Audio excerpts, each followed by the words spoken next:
গণভবনের পুকুর পাড়ে একজনে মোনাজাত ধরে আছে, আমরা দেখছি। পুকুরে সবাই গোসল করছে, মাছ ধরছে, যে যার যার মতো।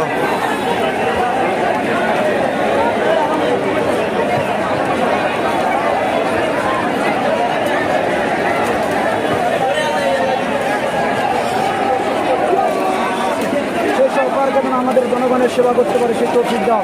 ন্যায় ইনসাফ ভিত্তিক সমাজ প্রতিষ্ঠার জন্য যেন একটা সরকার আমাদের জন্য আছে, আল্লাহ কবুল করে নাও।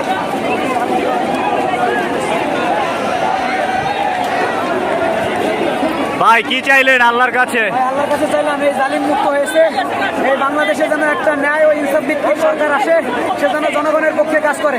এবং যতদিন থাকবে এই বাংলার জমিনে যত সরকারে আসবে তারা যেন জনগণের পক্ষে কাজ করে, তারা যেন এই শেখ হাসিনার থেকে শিক্ষা গ্রহণ করে যে স্বৈরাচারের পতন কিভাবে হয়। আপনি এখানে মোনাজাত ধরলেন কেন? ভাই মোনাজাত হচ্ছে আমার আসরের নামাজ শেষ, আমি আল্লাহর কাছে শুকরিয়া আদায় করলাম যে আল্লাহ আমরা এই বাংলার জনগণ স্বৈরাচারী শেখ হাসিনাকে বিদায় করেছি। এই বাংলার জনগণের যারাই দায়িত্ব নিবে তারা যেন জনগণের পক্ষে কাজ করে। আসরের নামাজ কি গণভবনে এখানেই পড়েছেন? গণভবনে এখানে গোসল করার পরে এখানে নামাজ আদায় করলাম। আপনার নাম কি? আমার নাম মোহাম্মদ মিরাজ, আমি বড় বাড়ি থেকে এসেছি। কি করেন আপনি? আমি একজন জব করি, পাশাপাশি এই সাধারণ জনগণ। আচ্ছা, মিরাজ নামে একজন দেখছিলেন এখানে আসরের নামাজ শেষ করে মোনাজাত ধরেছিলেন।